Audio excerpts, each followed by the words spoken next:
performing this procedure is more than just cutting the excess skin and fat. It is more than trying to cut as much excess skin as possible and pull the abdomen as tight as possible. It is more than just improving the abdomen. I have noticed many aesthetically unpleasant results from other surgeons if little attention is not paid to details and this procedure is not well executed. We have discussed in previous videos the main components of a tummy tuck. I will discuss in this video my technique and the reason why I approach the tummy tuck very differently than other surgeons. Whenever I evaluate a tummy, I do a systematic approach of all the components that might affect the final outcome. These are the areas that I evaluate during your consultation. Number one is the excess skin. Where is the location of the excess skin? Does the excess skin lies above or below the belly button? Is there any excess skin extending all the way to the flanks? What about the amount? How much excess skin there is? What about the skin tone? Is your skin very lax? Let's take a look at one of my patients as an example so you can understand all these concepts. In this patient, you will notice that there's excess skin above and below the belly button. Also, there is excess skin that extends all the way to the flanks. Close attention to the overall quality of the skin demonstrated that this patient has a very poor skin tone, allowing the skin to sag over her underwear. The second factor is the fat. Where is the location of the fat? Is there fat above the belly button, the flanks? How much fat there is? Is the fat visceral fat or subcutaneous fat? The amount of fat to excise is very important because it will determine in many ways the length of the scar and also the areas that will require liposuction. I always perform liposuction in the whole abdomen if necessary. This is one of the features of my technique. A traditional tummy tuck does not include liposuction. Liposuction will make your results much better and will not only decrease the size of the torso, but it will accentuate a curvier figure. You have a certain amount of fat that determines the thickness of your abdomen. In other words, the subcutaneous tissue or your fat layer. This is the fat layer that you can grab with your hands. Now, if a tummy tuck is done without liposuction, this fat layer will stay the same. It's going to be a similar size as before surgery. In other words, you'll have a flat abdomen, but the fat layer will still be thick.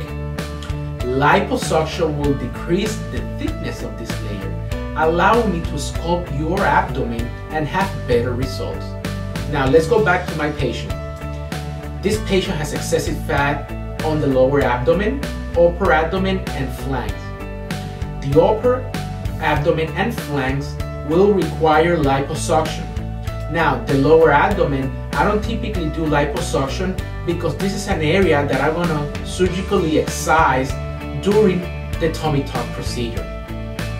In addition, the only fat that can be surgically removed is what is called the subcutaneous fat, the fat that you can grab with your hands. There's another fat called the visceral fat, and this is the fat around internal organs. This fat cannot be removed during a tummy tuck. This fat can only be removed or diminished with exercise. You cannot do liposuction on this fat because you will most likely die. The third factor is the abdominal muscle. How much the abdominal muscle has stretched. It is very common for patients to have laxity of the abdominal muscle, and I will discuss in detail this in other videos. Now, it is imperative to suture these muscles together in order to decrease the amount of sagginess or laxity of your abdomen. In other words, it will decrease the protuberance of the abdomen. In addition, this technique, suturing the muscles in the midline, will decrease and will make your waist much smaller, creating harmony between your waist and the hip. For example, in my patient, you can see the shadows of a distended abdomen secondary to a significantly stretched rectus muscle. This is marked in this picture on the left side, has two vertical dash lines. This increased the vertical, horizontal, and posterior-anterior dimension of her abdomen.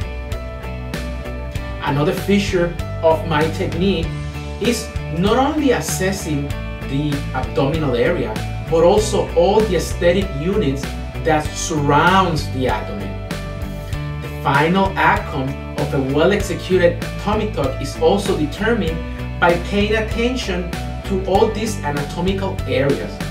In summary, some of these areas are the following: the lower chest, the flanks, the suprapubic area, in other words, the mons pubis area, the hip and lateral thigh. If these areas are not addressed during a tummy tuck, then you will have definitely a flat abdomen, but also you're going to have rolls on the sides, a thick mons pubis, and prominent love handle. Liposuction, when indicated in these areas, accentuates the abdominal results and also brings harmony and better proportions to the abdomen. If you look closely, this patient does have excessive skin, and also fat roll in these areas. The red is the lower chest, the blue are the flanks, the yellow is the hip and lateral thigh, and the green is the mons pubis. Number 5, paying attention to the belly button. One of the most underrated areas that I pay a lot of attention is the belly button. Due to its central location, the belly button makes the abdomen look sexier. Just imagine an abdomen without a belly button. It's not going to look very pretty. A sexy belly button has the following features. It is deep, it has a hooded configuration or forms on the top, it is small, and it is symmetric. For example, in this patient, she has a very unnatural belly button. There is fat on the upper part, obscuring the hooded shape. It is large, and you can see the extension of the superior fold towards the sides. These changes is what I commonly describe the sad appearance of the belly button. Finally, the location of the scar is very important. Like any surgery, you will need to accept some scar. The tummy tuck scar can be as long as all the way to the flank, and I will discuss in another video the different tummy tuck techniques and the different length of a tummy tuck. There are certain principles that I follow to achieve a better scar. The scar needs to be as short as possible. That's why I perform liposuction on the flanks and lower abdomen, and this basically will require me to excise less fat by performing liposuction. The scar needs to be located low without distorting the belly button or the mons pubis during closure. And also, the scar needs to be symmetric. In this patient, the location of the scar will follow the bikini line. It will be low enough that she can actually wear low pants, and also I limit the length of the scar by performing liposuction on the flanks. When I follow all these different techniques and improvement in these different components, the surgical results can be very impressive. The result of this patient tummy tuck when I perform liposuction on the torso, abdomen, and waist to create a nicer hourglass figure.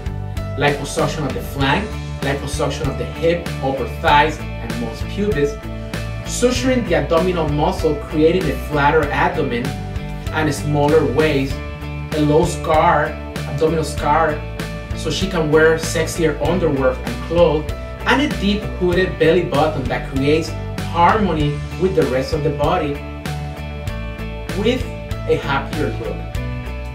Ask your surgeon what their tummy tuck technique entails, what you think you will get from a tummy tuck, and your expectation might not be what the surgeons will provide. Excellent results require attention to detail and a very thorough abdominal exam.